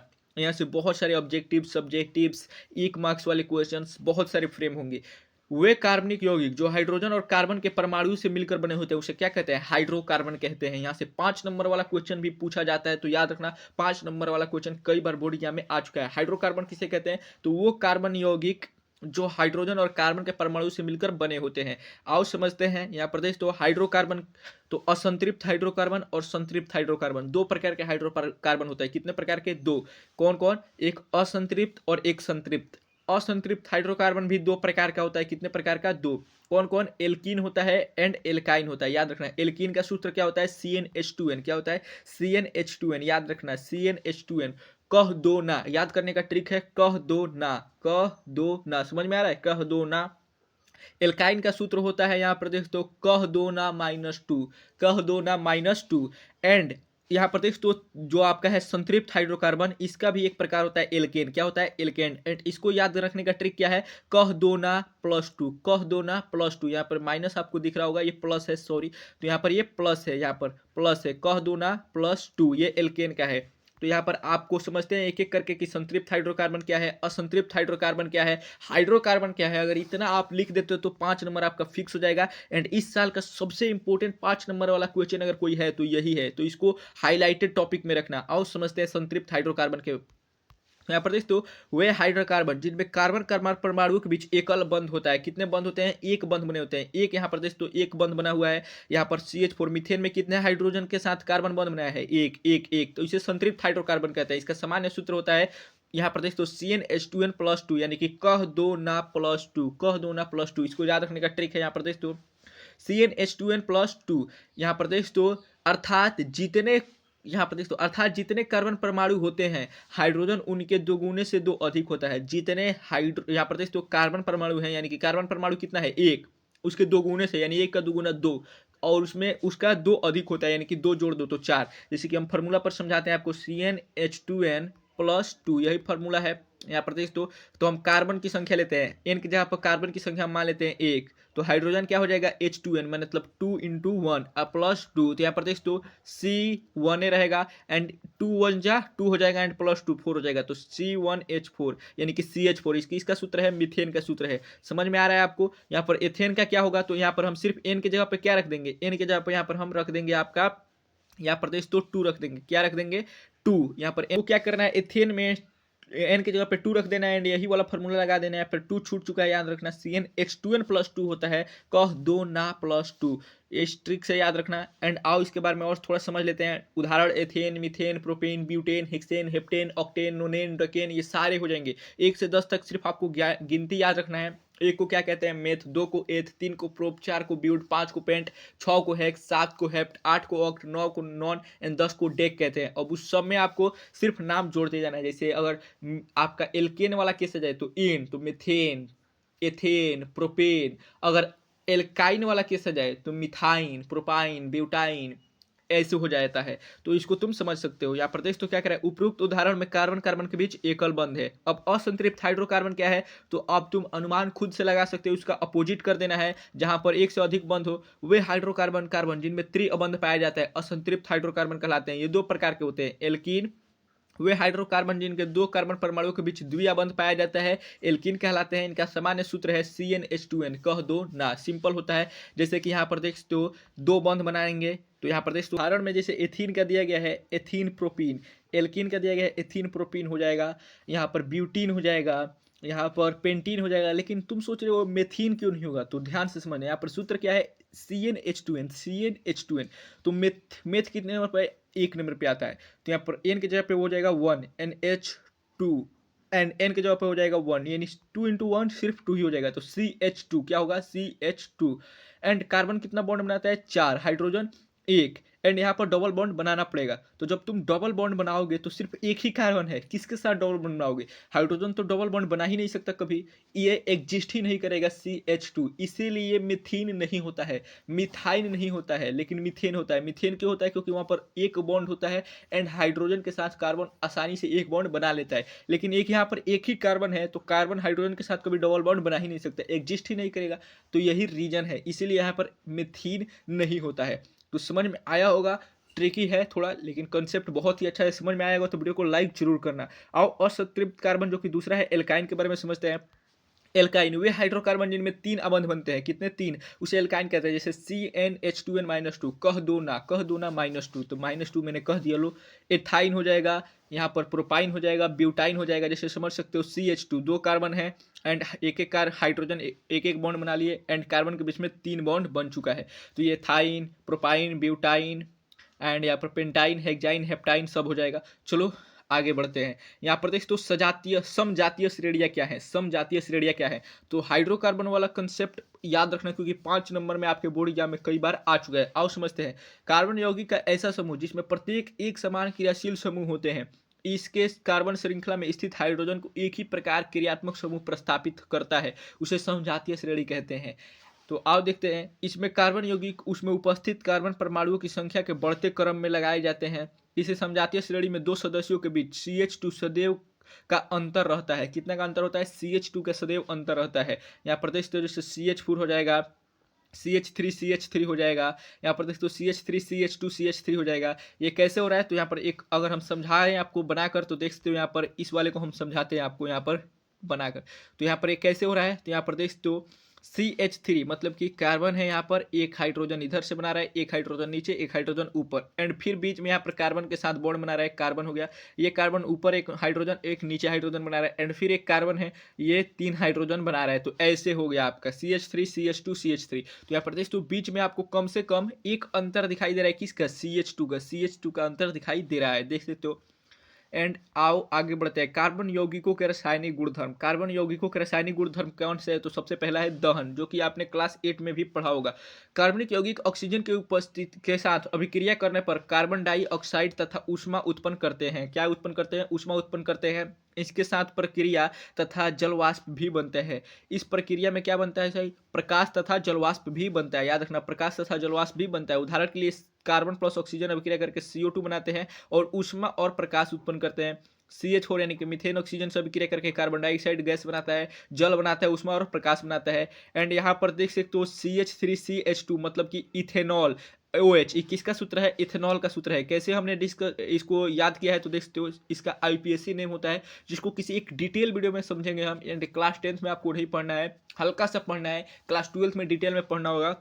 जैसे यहाँ पर देख तो कितने कार्बन है? 2 कार्बन है, तो 2 कार्बन क्या कहते हैं? एथ। एंड यहाँ पर देख तो OH लगा है, जिसके साथ भी कोई फंक्शनल ग्रुप जुड़ जाए, OH N2 ऐसे बहुत सारे ग्रुप लगे होते हैं तो वो फंक्शनल ग्रुप बोले जाते हैं। जैसे OH इथेनॉल का होता है, एल्कोहल का होता है, तो एथ और एल्कोहल का अल जोड़ के एथेनॉल बना लेता है। एंड एथेनॉल ऑक्सीजन के साथ रिएक्शन करके कार्बन डाइऑक्साइड, जल और ऊष्मा और प्रकाश बनाते हैं।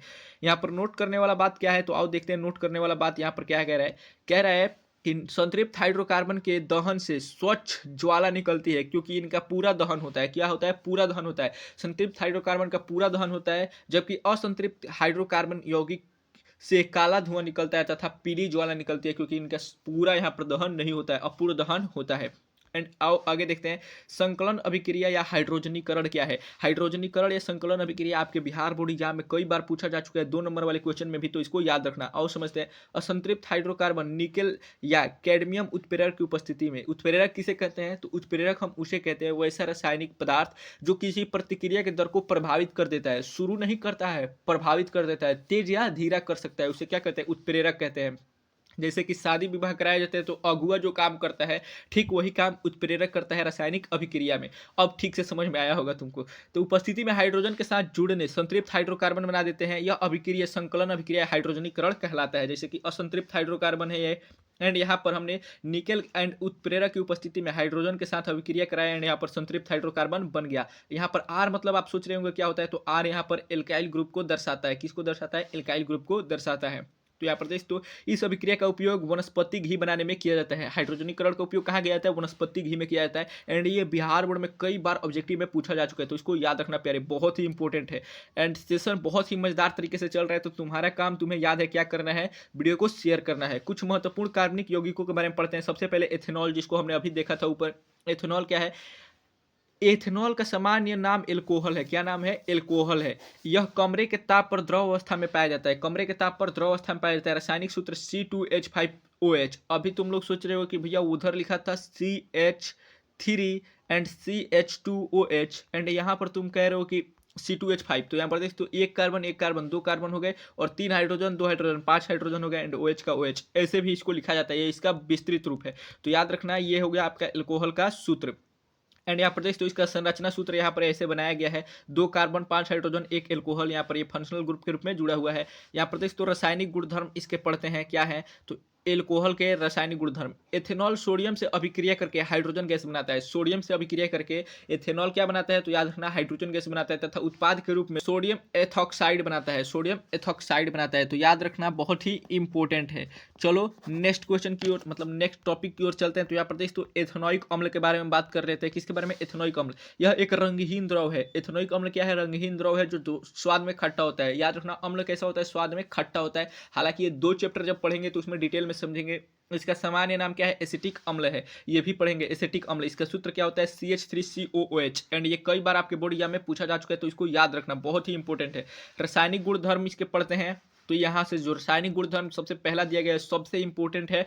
स्टिकरण क्या है? कई बार आपके बोर्ड एग्जाम में पूछा जा चुका है, 5 नंबर में भी पूछा जा चुका है। स्टिकरण क्या है? तो याद रखना, एथेनोइक अम्ल एल्कोहल के साथ किसी अम्ल उत्प्रेरक की उपस्थिति में, अब समझ चुके होंगे कि अम्ल उत्प्रेरक का मतलब क्या हुआ, क्रिया कर एस्टर बनाता है, यह अभिक्रिया स्टिकरण कहलाता है। जैसे कि यहाँ पर देख सकते हो, हमने लिया है एथेनोइक अम्ल, ये हो गया आपका एथेनॉल यानी कि एल्कोहल, और अम्ल उत्प्रेरक यहाँ पर अम्ल राज है। अम्ल का राजा किसे कहा जाता है? अम्लों का राजा कहा जाता है H2SO4 सल्फ्यूरिक अम्ल को। इस उत्प्रेरक की उपस्थिति में अभिक्रिया करके क्या बना रहा है? एस्टर बना रहा है, एंड जल निकल रहा है। इसे ही क्या कहते हैं? स्टिकरण कहते हैं। यहाँ पर एक और एग्जाम्पल दिया गया, सोडियम है, एथेनॉल से अभिक्रिया करके एंड यहाँ पर सोडियम एथॉक्साइड बनाता है। चलो यहाँ पर देखते हैं निर्जलीकरण क्या है। दूसरा इसका रासायनिक गुणधर्म, डिहाइड्रेशन। 443 केल्विन ताप पर एथेनॉल को सल्फ्यूरिक अम्ल की अधिक मात्रा में गर्म करने पर एथेनॉल निर्जलीकरण होकर एथीन बनाता है। क्या बनाता है? एथीन। जैसे एथेनॉल हो गया यहाँ पर, यहाँ पर दोस्तों एथेनॉल की अभिक्रिया हमने H2SO4 की उपस्थिति में 433 केल्विन तापमान देकर और कराया, तो यहाँ पर क्या बन गया, एथीन बन गया, एथीन बन गया। यहाँ पर दोस्तों डबल बॉन्ड बन चुका है एंड हाइड्रो आपका जल निकलता है। एथेनॉल का उपयोग कहाँ किया जाता है, एल्कोहलिक पेय पदार्थ में, जैसे कि शराब कहते हैं, उसे पीने के रूप में लोग करते हैं, एंड दवाओं तथा टॉनिक के रूप में भी किया जाता है। एल्कोहल का इस्तेमाल जैसे खांसी के सिरप में अल्प मात्रा में इसका इस्तेमाल किया जाता है, इसीलिए खांसी का सिरप पीने पे व्यक्ति को नींद आता है, याद रखना। चलो आगे बढ़ते हैं। एंड यहाँ पर दोस्तों साबुन की सफाई प्रक्रिया, यहाँ पर दोस्तों साबुन की सफाई प्रक्रिया मिसेल के द्वारा होती है। साबुन का आयनिक सिरा जल में रहता है और दूसरा सिरा हाइड्रोकार्बन पूंछ तैलीय मैल से धुल जाता है। यहाँ पर दोस्तों एक सिरा कहाँ रहता है, तो याद रखना आयनिक सिरा में रहता है, एंड दूसरा हाइड्रोकार्बन पूंछ तैलीय मैल में डूबा रहता है। मिसेल का निर्माण करते हैं तथा यह मिसेल का निर्माण करते हैं। इस प्रक्रिया में साबुन के अणु और तैलीय मेल का पायस बनता है। क्या बनता है, पायस, इमल्सन। एंड यहाँ से भी एक क्वेश्चन पूछा जाता है, दूध में पाया जाता है तो पायस होता है, दूध क्या है, पायस। तथा पटकने या ब्रश से रगड़ने पर वस्त्र साफ हो जाता है। साबुन केवल मृदु जल के साथ सफाई की क्रिया करता है। मृदु जल मतलब मीठा जल, खरे जल के साथ नहीं करता है, खरे जल के साथ नहीं करता है, याद रखना। आओ समझते हैं साबुनीकरण क्या है, ये भी बिहार बोर्ड में आपके पूछे जा चुका है, तो याद रखना साबुनीकरण। एस्टर किसी अम्ल या क्षारक उत्प्रेरक की उपस्थिति में, अम्ल या क्षारक उत्प्रेरक कैसे हो सकते हैं, अम्ल या क्षारक की उपस्थिति में अभिक्रिया करके फिर से एल्कोहल तथा एथेनोइक अम्ल बनाता है, इसे साबुनीकरण कहता है, क्योंकि इसमें साबुन तैयार होता है। जैसे समझ सकते हैं यहाँ पर एस्टर है, एस्टर किसी भी उत्प्रेरक जो चाहे वो अम्लीय हो या क्षारीय हो, उसकी उपस्थिति में अभिक्रिया करके एथेनॉल बना रहा है एंड एथेनोइक अम्ल बना रहा है, यही साबुन बनाता है। एथेनोइक अम्ल का उपयोग कहाँ होता है, तो एस्टर या सिरका बनाने में। आप समझ सकते हैं सिरका किसे कहते हैं, अचार में जिसे डाला जाता है, तो ये एस्टर या सिरका बनाने में एंड एंटी फंगल एजेंट के रूप में भी काम करता है, एंटी फंगल, फंगस से बचाने के रूप में। सारजक में क्या अंतर है, ये क्वेश्चन आपके बिहार बोर्ड में भर भर के 5 नंबर में कई बार पूछा जा चुका है, तो आओ इसको ध्यान से समझते हैं। साबुन तथा अपमार्जक। आओ पहले साबुन के बारे में समझते हैं। साबुन उच्च वसीय अम्लों के सोडियम तथा पोटेशियम लवण को साबुन कहते हैं। उच्च वसीय अम्लों के सोडियम तथा पोटेशियम के लवण को क्या कहते हैं, साबुन कहते हैं। यह तेलों या वसाओं के तनु KOH या तनु NOH, ये दोनों क्या है, प्रबल क्षार हैं, द्वारा जल अपघटन से प्राप्त होता है। साबुन के अणु जल रागी या जल विरागी होते हैं। मतलब क्या होते हैं, जल से स्नेह भी करते हैं एंड जल से स्नेह नहीं भी करते हैं। मतलब कि एक वाला पार्ट जो कि अभी हमने पढ़ा आयनिक पार्ट, वो क्या होता है, जल रागी होता है, मतलब जल से स्नेह करता है, मतलब कि घुलनशील होता है, एंड दूसरा वाला भाग जल से दूर हटता है, उसमें जाना भी नहीं चाहता। Non polar and polar. यहाँ पर देख तो जल रागी समूह मतलब कि पोलर समूह। साबुन का अणु वह सिरा जो जल में घुलनशील होता है, जल रागी कहलाता है, अभी हमने आपको समझाया। और जल विरागी, साबुन का अणु वह सिरा जो हाइड्रोकार्बन में अर्थात तेलीय मैल में विलय होता है, जल विरागी सिरा कहलाता है। जैसे यहाँ पर देख तो जल विरागी सिरा, जल रागी सिरा मतलब जो जल से प्रेम करता है। इधर क्या है, सोडियम प्लस आयन है। आयनिक वाला सिरा कैसा होता है, तो याद रखना पोलर होता है, मतलब पानी से घुल सकता है, घुलनशील होता है। जल विरागी सिरा कैसा होता है, तो यहाँ पर देख तो हाइड्रोकार्बन वाला सिरा होता है जल विरागी, जो कि तैलीय मैल में घुला हुआ होता है, विलय हुआ होता है, यानी कि ये पानी से दूर भागता है। एंड अपमार्जक के बारे में समझेंगे। यहाँ पर मिसेल का चित्र दिया गया है, समझ सकते हो। यहाँ पर मिसेल की संरचना दी गई है। ये जल रागी सिरा है, यानी कि जो जल में घुलेगा वो बाहर की ओर है, और तेल की बूंदे जो कि हाइड्रोकार्बन वाला सिरा अंदर है, जो कि आपका जल से मिलना नहीं चाहता है। ये मिसेल का सूत्र है यहाँ पर देख तो। और जितने भी जल रागी सिरे हैं वहाँ पर क्या है, सोडियम प्लस यानी कि आयनिक सिरा है। एंड अपमार्जक के बारे में समझते हैं। अपमार्जक क्या है, तो यहाँ पर दोस्तों अपमार्जन साबुन की तरह सफाई में प्रयुक्त होने वाला पदार्थ है, जिसे हम आम भाषा में डिटर्जेंट या सरफ कहते हैं घर में। यह लंबी श्रृंखला वाले कार्बोक्सिलिक अम्ल के अमोनियम एवं एल्फोनेट लवण होते हैं। अपमार्जक जो कठोर तथा मृदु जल दोनों प्रकार के जल में सफाई का कार्य करता है, चाहे इसे कठोर जल में डालिए या फिर आप इसे मृदु जल में डालिए, दोनों जगह सफाई का काम करता है। अपमार्जकों का उपयोग शैम्पू, डिटर्जेंट एवं कपड़े धोने के उत्पादन के रूप में बनाने में होता है। आओ इसको अब 5वां चैप्टर यहाँ पर देख तो 4 बहुत ही महत्वपूर्ण, चौथा चैप्टर भी हमने बहुत ही इजीली एंड बहुत ही डिटेल में जाकर डिस्कस किया है। अब 4 चैप्टर से कोई भी टॉपिक हमने नहीं छोड़ा है, सारे के सारे इंपॉर्टेंट टॉपिक को डिस्कस किया है। एंड जितना भी क्वेश्चन आना होगा 4 चैप्टर का वहीं से आएगा, उससे बाहर नहीं आ सकता। अब 5वां चैप्टर जो कि आवर्त सारणी है, पीरियोडिक टेबल, ये भी one of the most important chapter है। यहाँ से भी कई बार आपके 5 नंबर वाले 2 नंबर वाले क्वेश्चन ऑब्जेक्टिव भर भर के आते हैं, तो आप इसको समझते हैं एंड बहुत ही ईजिली तरीके से एंड ऐसे ही एक्सप्लेनेशन के साथ समझेंगे, कोई जल्दी नहीं है। वीडियो में बस एंड तक बने रहना एंड अपने सपोर्ट दिखाना। पहले तुम्हारे सपोर्ट की बहुत जरूरत है। परिचय, हमारे आसपास जितने भी पदार्थ उपस्थित हैं वो सब तत्वों से मिलकर बने हैं। जितने भी पदार्थ आपके आसपास दिखाई दे रहे हैं वो सब तत्वों से मिलकर बने हैं। ऐसे पदार्थ जो एक ही प्रकार के अणुओं से मिलकर बने होते हैं तत्व कहलाते हैं। ऐसे पदार्थ जो सिर्फ एक ही प्रकार के अणुओं से मिलकर बने होते हैं उन्हें तत्व कहते हैं। तत्व आपस में मिलकर यौगिक बनाते हैं तथा मिश्रण का निर्माण करते हैं। एक से अधिक तत्व मिल जाते हैं तो यौगिक या मिश्रण का निर्माण करते हैं। उदाहरण के लिए हाइड्रोजन क्या है? तत्व है। कार्बन क्या है? तत्व है। ऑक्सीजन क्या है? तत्व है। सोना क्या है? तत्व है। लोहा क्या है? तत्व है। एंड यहाँ पर देख तो एक इंपॉर्टेंट नोट लिखा गया है आपके लिए, तो पढ़ सकते हो। क्या कह रहा है? अभी तक 118 तत्व ज्ञात हैं, उन्हीं से मिलकर पृथ्वी की सभी वस्तुएं बनी है। ये हम लोगों का अभी तक जितने तत्वों को खोज पाए हैं वो 118 हैं। एंड यहाँ से भी ऑब्जेक्टिव पूछा जा चुका है बिहार बोर्ड में आपके, तो इसको याद रखना। आओ आगे देखते हैं, आवर्त सारणी के बारे में बात करते हैं। तो सबसे पहले बात करते हैं वर्गीकरण की आवश्यकता क्यों पड़ी। क्यों सबसे पहले तत्वों का वर्गीकरण की आवश्यकता पड़ी, क्यों इसे बांटना पड़ा। तो यहाँ पर सबसे आसानी तरीके से समझते हैं, किसी भी चीज़ को बांट देने से उसका पढ़ाई बहुत ही आसान हो जाता है, बहुत ही ईजिली आप पढ़ सकते हैं। जैसे कि पहले आपसे कोई पूछता कि क्षार धातुओं के गुण बताइए, तो आप अब गिनने लग जाते हैं कि कितने क्षार धातु हैं। जिसे पूछ दिया जाता है कि आप बताइए सोडियम के गुण बताइए, फिर पूछते हैं कि मैग्नीशियम के गुण बताइए, फिर पूछते हैं कि एल्युमिनियम के गुण बताइए। तो आप एक एक करके इनके बारे में रिसर्च करते बताते तब तक आपको बहुत देर हो जाती। इसीलिए इनको क्लासीफाई कर दिया गया ताकि बहुत ही आसानी से एक प्रकार का जितने भी गुण वाले तत्व हैं सबको एक में रख दिया गया। जैसे कि कोई हाइड्रोजन का गुण पूछ दे, कोई सोडियम का गुण पूछ दे आपसे, कोई लिथियम का गुण पूछ दे आपसे, कोई पोटेशियम का गुण पूछ दे आपसे, तो इनमें से किसी का एक गुण बताएंगे आप और सबका हो जाएगा, क्योंकि ये सारे ग्रुप 1 के एलिमेंट है। हलीना करेगी रब से फरियाद। हाइड्रोजन, लिथियम, सोडियम, पोटेशियम, ये सारे एक ग्रुप के तत्व हैं। तो किसी एक को पढ़ लेते हैं तो सबको पढ़ना बहुत ही आसान हो जाता है, इसीलिए वर्गीकरण की आवश्यकता पड़ी। तत्वों के सुव्यवस्थित ढंग से पढ़ने तथा उसके अध्ययन को आसान बनाने के लिए उनका वर्गीकरण किया जाता है। सबसे पहले तत्वों धातु एवं अधातु में वर्गीकृत किया गया था। हमारे पास उतनी उन्नत टेक्नोलॉजी नहीं थी, इसीलिए हमने शुरू में सबसे पहले धातु और अधातु के आधार पर तत्वों को बांट दिया था। तो यहां से भी ऑब्जेक्टिव पूछे जाते हैं एंड सब्जेक्टिव की तत्वों की वर्गीकरण की आवश्यकता क्यों पड़ी। अब पढ़ते हैं सबसे पहले साइंटिस्ट जो आए जिन्होंने बांटने का प्रयास किया, डोबराइनर का त्रिक नियम। ये क्या कहता है? त्रिक नियम इनका क्या कहता है? तो तत्वों के वर्गीकृत करने का प्रयास सर्वप्रथम 1817 ईस्वी में, कब? 1817 ईस्वी में जर्मन रसायनज्ञ मतलब कि केमिस्ट्री के एक साइंटिस्ट जर्मनी के थे जिनका नाम था डब्ल्यू डोबराइनर ने किया। डोबराइनर ने तत्वों को उनके भौतिक गुणों के आधार पर तार्किक क्रम में क्रमबद्ध तरीके से क्रमबद्ध करने का प्रयास किया। उन्होंने क्या किया? भौतिक गुणों के आधार पर तत्वों को बांटने का कोशिश किया। उनके समय में 53 तत्व ही ज्ञात थे। कितने तत्व? 53 तत्व ही ज्ञात थे। डोबराइनर ने क्या किया आओ समझते हैं। डोबराइनर ने तत्वों को उनके परमाणु द्रव्यमान के बढ़ते हुए क्रम में व्यवस्थित किया था। क्या किया था? बढ़ते हुए परमाणु द्रव्यमान। एंड जितने भी आधुनिक आवर्त सारणी के पहले जितने भी साइंटिस्ट आए सबने यही गलती किया। उस सब ने परमाणु के बढ़ते हुए द्रव्यमान के क्रम पर बांटने का प्रयास किया एंड सारे के सारे पीरियोडिक टेबल गलत होते चले गए। आधुनिक आवर्त सारणी किसका आवर्त फलन है? तो परमाणु संख्या के। आगे डिटेल में भी पढ़ेंगे।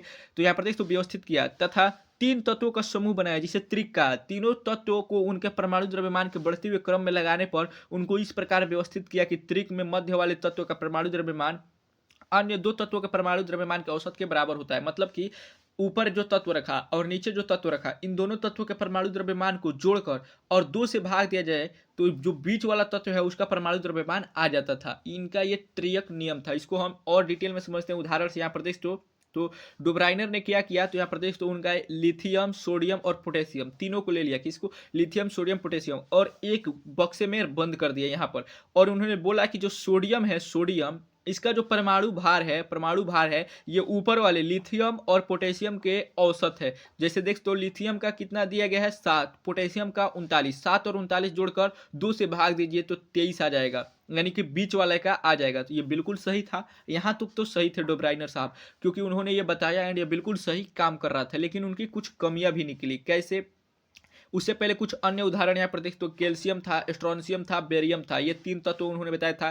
क्लोरीन, ब्रोमीन और आयोडीन का 3 तत्वों से आया था। तो इन्होंने टोटल 9 तत्वों को ऐसे किया था। लेकिन इनके कुछ कमियां भी थी, जो कि कमियां आपसे बिहार बोर्ड में शायद ही पूछी जाएंगी, क्योंकि उतने इंपॉर्टेंट नहीं है, लेकिन फिर भी बता देते हैं। उन्होंने उस समय तक 53 तत्व ज्ञात थे, लेकिन सारे तत्वों को इस ट्रिक के अनुसार, तिर्यक नियम के अनुसार नहीं बैठा पाए। वो उसमें असफल रहे। पहली गलती। दूसरी गलती, उन्होंने जो तिर्यक नियम बनाया था उसमें कभी कभी उनका औसत 1-2 इधर उधर हो जाता था, जिसकी वजह से उनका खुद का नियम वो पालन नहीं कर पाया था। दूसरा गलती था। एंड इनसे बहुत सारी गलती उनके पीरियोडिक टेबल में थे, इसीलिए उनको खारिज कर दिया गया। उसके बाद आए न्यूलैंड साहब, इनका अष्टक नियम का सिद्धांत दिया, किसका, ऑक्टेट रूल दिया इन्होंने। ये क्या कहता है, इस नियम के अनुसार न्यूलैंड ने उस समय 56 तत्व ज्ञात थे, आरोही क्रम में व्यवस्थित किया। उन्होंने सब कम परमाणु द्रव्यमान वाले तत्व हाइड्रोजन से प्रारंभ किया, किससे, हाइड्रोजन से, सबसे कम परमाणु द्रव्यमान वाले, तथा 56वें तत्व थोरियम तक परमाणु भार के बढ़ने क्रम में सजाया। इन्होंने भी परमाणु के द्रव्यमान के बढ़ते क्रम में सजाया।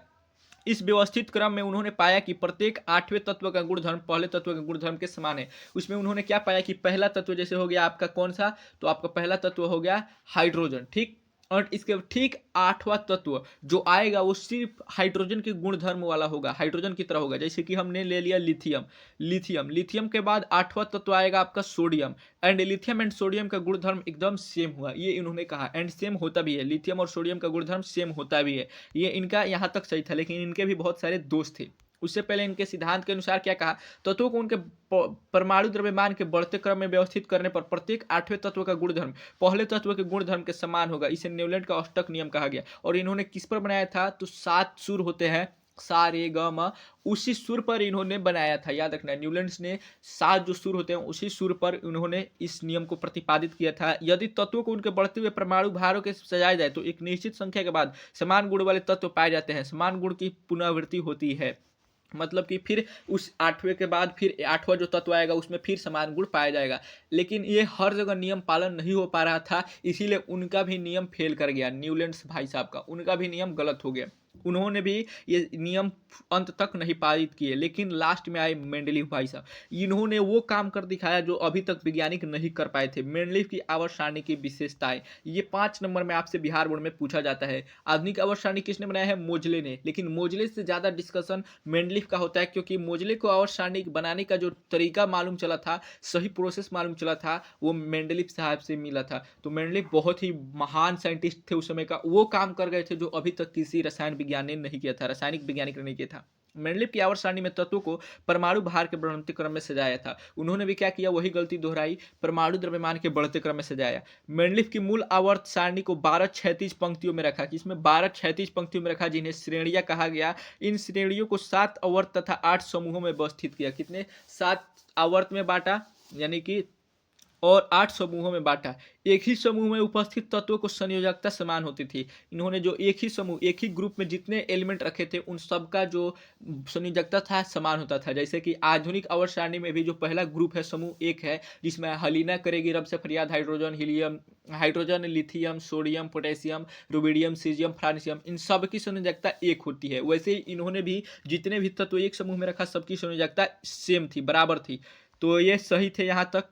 उसके बाद से इन्होंने क्या किया, इस सारणी में रिक्त स्थान छोड़े गए और जो अज्ञात तत्व प्रकट थे, इन तत्वों के गुणों तथा परमाणु भारों की भविष्यवाणी कर दी गई थी। और इन्होंने 2-3 जगह अपने आवर्त सारणी में खाली जगह भी रखा था, और इन्होंने भविष्यवाणी की थी कि आने वाले समय में यहाँ पर कुछ तत्व मिलेंगे जिनको यहीं पे रख देना। और उनका नाम भी रखा था, एका सिलिकॉन, एका एल्यूमिना, ऐसे कुछ तत्वों को उन्होंने नाम भी रखा था। भविष्यवाणी भी की थी कि आगे चलकर मिलेगा, और मिला भी वो तत्व। और उनका गुणधर्म भी वैसे ही था जैसा उन्होंने बताया था और छोड़ के गए थे स्थान, एंड वहाँ पर वो फिट बैठा। ये इनकी विशेषता थी। सोच सकते हैं कितने दूर तक दूरदर्शी थे, काल्पनिक थे, कि ऐसे तत्व जिनको खोजा नहीं गया है उसकी भी भविष्यवाणी करके चले गए थे। मेंडलीव की आवर्त सारणी में एक समान गुण वाले तत्वों को एक ही वर्ग में रखा गया, जिससे अध्ययन में सुविधा हुई। इन्होंने क्या किया, जितने भी तत्वों के गुणधर्म एक तरह थे उनको एक ही ग्रुप में रखा, जिससे पढ़ने में बहुत ही आसानी मिली। लेकिन मेंडलीव की आवर्त सारणी के कुछ दोष भी थे। क्या दोष थे, आइए समझते हैं। आवर्त सारणी में हाइड्रोजन का एक निश्चित स्थान नहीं है, हाइड्रोजन का निश्चित स्थान ये नहीं बता पाए। एंड यही दोष आधुनिक आवर्त सारणी में भी है। आधुनिक आवर्त सारणी में भी आज तक हाइड्रोजन का निश्चित स्थान नहीं बता पाए हैं साइंटिस्ट। इसमें धातु और अधातु को अलग नहीं रखा गया, इसमें धातु और अधातु को अलग नहीं कर पाए मेंडलीव साहब, यही उनकी गलती थी। आवर्त सारणी में समस्थानिकों का स्थान नहीं दिया, इन्होंने समस्थानिक का स्थान नहीं दिया, जो कि हमने ऑलरेडी आपको समझाया। समस्थानिक क्या होते हैं, तो ऐसे तत्व जिनकी एक से अधिक परमाणु संख्या, परमाणु द्रव्यमान होता है। जैसे कि क्लोरीन का 17 भी होता है, 18 भी होता है, लेकिन सबसे ज्यादा पाया जाने वाला क्लोरीन कौन सा है, 17 नंबर वाला है, इसीलिए उसको 17 नंबर पे रख दिया गया। एंड उसका जो होता है 35.5 परमाणु द्रव्यमान, लेकिन उसका परमाणु द्रव्यमान और भी होता है एक, लेकिन उसे कंसीडर नहीं किया जाता है, वो है समस्थानिक। तो इनके आज जो आवर्त सारणी थी उसमें समस्थानिकों को इन्होंने बराबर स्थान नहीं दिया था। और चौथी गलती थी, आवर्त सारणी में कई जगहों पर तत्वों के परमाणु भारों को सही क्रम में नहीं लिखा गया था। इन्होंने कई जगह बनाया था कि बढ़ते क्रम में सजाएंगे, परमाणु के द्रव्यमान के बढ़ते क्रम में सजाएंगे, लेकिन अपने ही नियम को इन्होंने कई जगह गलत कर दिया था, पालन नहीं किया था। कम द्रव्यमान वाले को ज़्यादा द्रव्यमान वाले के आगे रख दिए थे कई कई जगह अपने आवर्त सारणी में, तो ये भी उनकी गलती थी। लेकिन अब पढ़ते हैं आधुनिक आवर्त सारणी, जिसे हम लोग पढ़ते हैं, जिसे मोजले ने बनाया 1913 में। हेनरी मोजले ने तत्वों का अध्ययन करने के पश्चात यह पाया कि तत्वों के वर्गीकरण के लिए उनके परमाणु भार की अपेक्षा उनके परमाणु क्रमांक यानी कि परमाणु संख्या अधिक आधारभूत गुणधर्म है। एंड यही वो की पॉइंट था जहां से आधुनिक आवर्त सारणी बिल्कुल सही हो गई। सभी अभी तक जितने वैज्ञानिक आए थे सबने परमाणु द्रव्यमान के बढ़ते क्रम पर सजाया, लेकिन हेनरी मोजले आए और उन्होंने सबको देखा, सबने सबके जो आवर्त सारणी थे पढ़ा, उसके बाद से सोचा कि सब ये परमाणु द्रव्यमान के बढ़ते क्रम पे सजा रहे हैं, तो क्यों ना मैं परमाणु संख्या के बढ़ते क्रम पे सजाऊं। एंड जब इन्होंने ऐसा किया तो देखा कि गुण मिलते जा रहे हैं एंड आधुनिक आवर्त सारणी तैयार हो गई और बहुत ही सही बैठी, तथा तत्वों को उनके बढ़ते क्रम परमाणु संख्या के आधार पर बढ़ते हुए क्रम में व्यवस्थित कर एक नई आवर्त सारणी तैयार की गई, जिसे आधुनिक आवर्त सारणी कहा जाता है। आधुनिक आवर्त सारणी कहा जाता है। इसके कुछ मूल बातों को जान लेते हैं, जैसे ऑब्जेक्टिव सब्जेक्टिव बातें हैं। आधुनिक आवर्त नियम, तत्वों के भौतिक एवं रासायनिक गुणधर्म उनके परमाणु संख्या के आवर्ती फलन होते हैं। एंड सबसे पहला ऑब्जेक्टिव यहीं से पूछा जाता है कि भौतिक गुणधर्म किसके और रासायनिक गुणधर्म आवर्त फलन होते हैं, तो तत्वों के परमाणु संख्या के आधार पर। याद रखना, परमाणु संख्या के आवर्त फलन होते हैं। परमाणु संख्या बराबर क्या होता है, तो याद रखना, नाभिक में उपस्थित जितने प्रोटॉनों की संख्या होती है वही उसके तत्वों की परमाणु संख्या होती है। जैसे कि सोडियम में 11 प्रोटॉन होते हैं तो उसकी परमाणु संख्या 11 है। जैसे कि क्लोरीन में 17 प्रोटॉन होते हैं तो उसकी परमाणु संख्या 17 है। एल्युमिनियम में 13 प्रोटॉन होते हैं तो उसकी परमाणु संख्या 13 है। और परमाणु भार कैसे निकाला जाता है, तो नाभिक में उपस्थित प्रोटॉन एवं न्यूट्रॉनों का योग। नाभिक में कितने उपस्थित हैं प्रोटॉन और कितने न्यूट्रॉन उपस्थित हैं, इन दोनों को जोड़ के क्या निकाला जाता है, परमाणु भार निकाला जाता है। याद रखना, परमाणु भार निकाला जाता है। तो ये समझ चुके होंगे आप। आइए समझते हैं और आगे आधुनिक आवर्त सारणी की विशेषताएं क्या कौन कौन सी हैं। एंड ये क्वेश्चन 5 नंबर में पूछा जाता है, तो इसको याद रखना, बहुत ही इंपॉर्टेंट है। आओ समझते हैं। तो आधुनिक आवर्त सारणी की विशेषताएं, तत्वों को उनके परमाणु क्रमांक यानी संख्या के बढ़ते हुए क्रम में व्यवस्थित किया गया। आधुनिक आवर्त सारणी में 7 आवर्त और 18 वर्ग होते हैं। यहाँ से कई बार आपके बोर्ड एग्जाम में ऑब्जेक्टिव पूछा जा चुका है, तो इसको याद रखना। 7 आवर्त होते हैं, कितने, 7 पीरियड होते हैं, 18 ग्रुप होते हैं। याद रखना, 7 पीरियड 18 ग्रुप होते हैं। एंड 17वें ग्रुप को क्या कहा जाता है, तो याद रखना, हेलोजन ग्रुप, जिसमें कौन कौन से तत्व आते हैं, जैसे कि फिर कल बाहर आई आंटी, फेकल बरियात भी जिसे कहते हैं, फ्लोरीन, क्लोरीन, ब्रोमीन, आयोडीन, ये कौन से हैं, 17 ग्रुप 17 के एलिमेंट है। ग्रुप 18 में कौन से आते हैं, जितने भी नॉन रिएक्टिव एलिमेंट है, यानी कि जितने भी अक्रिय गैसें हैं वो सब किस में आती हैं, ग्रुप 18 में आती हैं। उन्हें नोबेल गैसेज कहा जाता है, जैसे कि हीलियम, नियॉन, आपका क्रिप्टॉन, आर्गन, जेनॉन, रेडॉन, ये सारे आपके कौन हो जाएंगे, तो नोबेल गैसेज हो जाएंगे। आवर्त सारणी को 4 ब्लॉक में बांटा गया। कितने ब्लॉक में बांटा गया, 4। S block, P block, D block, F block. याद रखना, S block, P block, D block, F block में बांटा गया।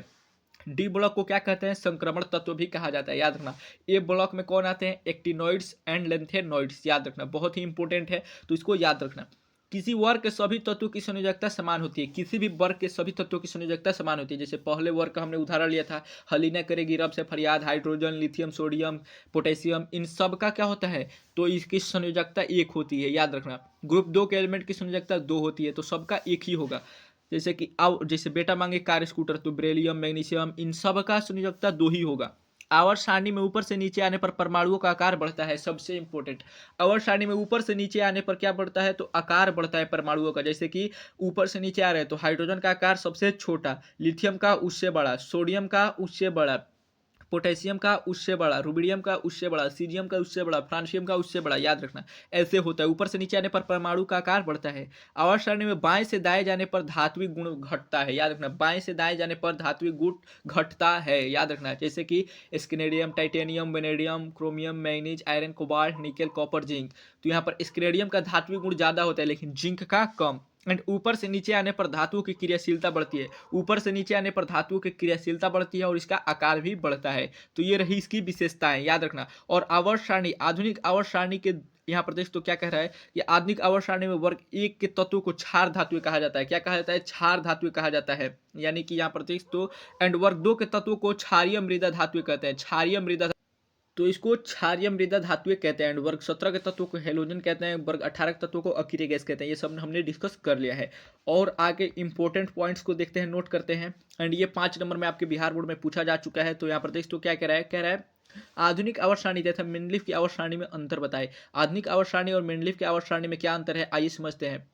तो देखो तत्वों को उनके बढ़ते हुए परमाणु क्रमांक के आधार पर व्यवस्थित किया गया है। तत्वों को उनके बढ़ते हुए परमाणु क्रमांक के आधार पर व्यवस्थित किया गया है और इसमें बढ़ते हुए परमाणु भार यानी कि द्रव्यमान के आधार पर। इस आवर्त सारणी में 7 आवर्त और 18 वर्ग थे और इसमें 7 आवर्त और 8 वर्ग थे, याद रखना। इसमें हाइड्रोजन को प्रथम वर्ग में एक निश्चित स्थान मिला है, इसमें हाइड्रोजन को निश्चित स्थान नहीं मिला है। तत्वों के समस्थानिकों को उनके संगत तत्वों के साथ रखा गया है, लेकिन समस्थानिकों के लिए कोई स्थान नहीं दिया गया है। तो ये कुछ अंतर है जो कि 5 नंबर में पूछा जाता है बिहार बोर्ड में आपके। तो यहाँ से आप लिख सकते हैं बहुत ही ईजिली।